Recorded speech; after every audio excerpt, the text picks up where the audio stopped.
Olá! Hoje eu vim falar sobre remédios, sobre os cuidados que nós devemos ter para uma prescrição segura da pessoa idosa. Eu vou fazer 5 comentários a respeito desse assunto.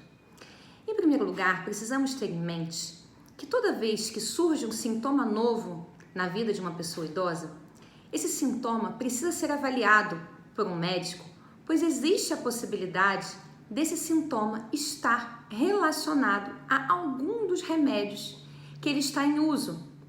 Mas como assim, doutora, se esse remédio eu uso há muitos e muitos anos, como que ele vai me fazer mal agora? Por quê? O que aconteceu? Exatamente, isso acontece. Por quê? Com o nosso processo normal de envelhecimento, a nossa composição corporal vai se modificando. A nossa concentração de água diminui e a nossa concentração de gordura aumenta naturalmente. E alguns remédios, eles são solúveis em água, são chamados hidrossolúveis, e outros são solúveis em gordura, que são chamados lipossolúveis. Então, o que acontece com o envelhecimento? A concentração no sangue dos remédios hidrossolúveis aumenta e o tempo de duração do efeito dos remédios lipossolúveis aumenta também. E qual o resultado? Efeitos colaterais, mesmo com remédios que a gente usa há muito tempo. Uma outra situação também que nós precisamos ter em mente é que suplementos nutricionais e fitoterápicos também podem interagir com os medicamentos da alopatia. Muitas vezes o paciente omite na consulta que ele está fazendo uso de um fitoterápico ou de um suplemento numa dose alta, e isso precisa ser sim falado para o médico.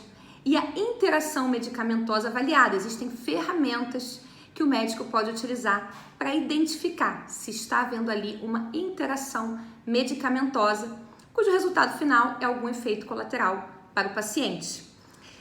Terceira observação, existem listas de medicamentos inapropriados para a pessoa idosa. Essas listas, elas foram feitas com enorme cuidado. Para a gente dizer que um determinado remédio não pode ser feito para a pessoa idosa, não é à toa. Tem muito dado científico que mostra que esses medicamentos fazem mais mal do que bem. Então, não é para utilizar. Ou, se num caso extremo que precisa ser utilizado, esses medicamentos precisam ser monitorados de perto. Então, isso também é muito importante. Uma outra situação que acontece bastante na prescrição da pessoa idosa e que é ruim é a subdose. O médico passa um medicamento, mas exatamente por não ter muita experiência com pessoas idosas, não sobe o remédio, não aumenta a dose do remédio a ponto do remédio fazer o efeito desejável. E a gente fica, portanto, com o efeito colateral sem o efeito benéfico do medicamento. E daí vem a quinta observação em relação à prescrição geriátrica. A gente tem um lema na geriatria que se chama Start Low e Go Slow. O que significa isso? Começa em dose baixa e vai aumentando devagarinho a dose do medicamento. Isso é muito importante, mas é importante não esquecer a segunda frase, né? Go slow, ou seja, temos que ir aumentando até chegar na dose terapêutica, senão a gente fica ali com a subdose, aumenta o custo da prescrição, há risco de efeito colateral e não tem o efeito benéfico.